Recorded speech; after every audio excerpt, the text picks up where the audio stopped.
Well, a family reunion of sorts is filled with surprises in a new show coming to Arts One Presents.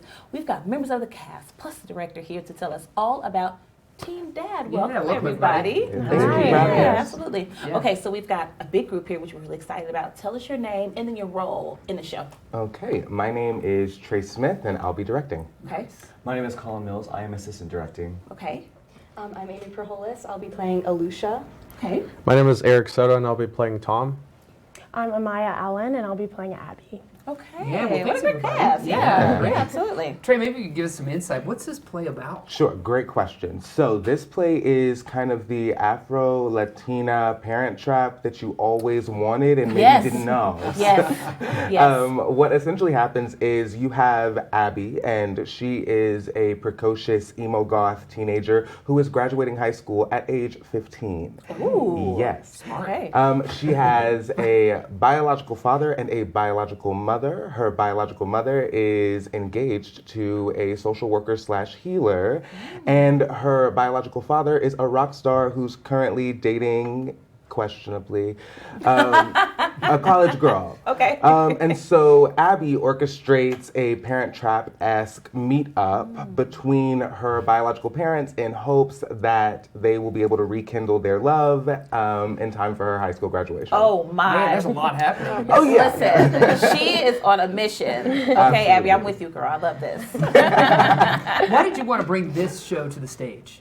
Yeah, I think that one thing that was really important about this show for us was that it is a completely BIPOC cast, and this was written by a BIPOC playwright, and that's not something you always see in community theater. So we have kind of a beautiful opportunity to really infuse some representation into the local theater scene. That's Yeah. amazing. Yes. Okay, I'm going to switch to your assistant director. Maybe you can help us out. What do you hope audiences will come away with after they see this show? Like we just lightly touched on too, a lot of it is representation for just like the general community too. But I think there's also a lot of just like niche, like nuances of like modern BIPOC nuclear families that like sometimes that not everybody like knows about. So it's a little bit of like relaying our lives to the public and having a community for ourselves for representation as well. Yeah, That's so absolutely. important. Yeah. Amy, tell us a little bit about your character. So I said Alicia because it's spelled Alisha, but it's pronounced Alusha. It's kind Okay. of like a funny little thing that it's said throughout the play. Yeah. She's very peppy, very like sorority girl vibe, but there's a lot of depth to her that you see throughout the show, and especially with her and Abby, you see a lot of connections, and there's just a lot more to her than you realize. Yeah, a lot of layers. Yeah. Sounds like. What about your character, Eric? Yeah, so Tom is Abby's biological dad. He is invited to this, graduation of Abby's, but they don't know that he's bringing his girlfriend Alusha.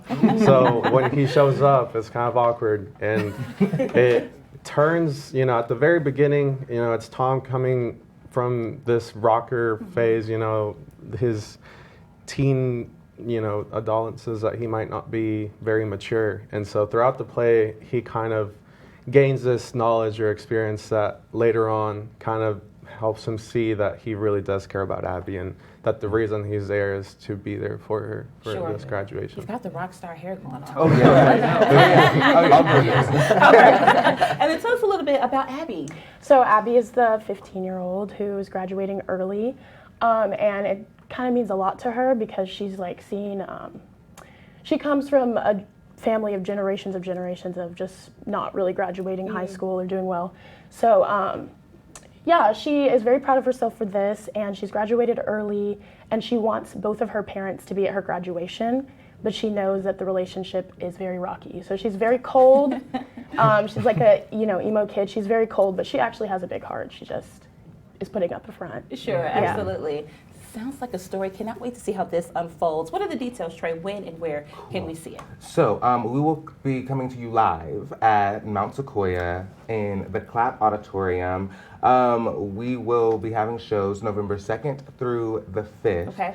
And one of the most important things to us kind of early on, you can't really talk about representation or equity without talking about access. So we're very pleased to announce that due to the generous support of our donors at Arts One, we will be able to offer both shows happening on Saturday as a pay what you can performance. Wow. Wow, that's huge. Yeah. That's amazing. Yeah. Congratulations. Thank you. Yeah, I know. And that gives you a bigger opportunity to share Absolutely. with more people, right? So that's Absolutely. great. Yeah, I love that. Speaking of sharing, we actually brought a couple of mini posters. Yes, we will take these, Awesome. take these with pride. Yes, this Love is this. great. Yeah, look at that. Thank you so much for joining us and for filling us in. Congratulations on the Yes. Pay What You Can shows, Break a Leg cast. Yeah, you. I know Thank you're you. looking forward to it, so thanks for joining Thank you us. so much. Yeah, Thank you guys.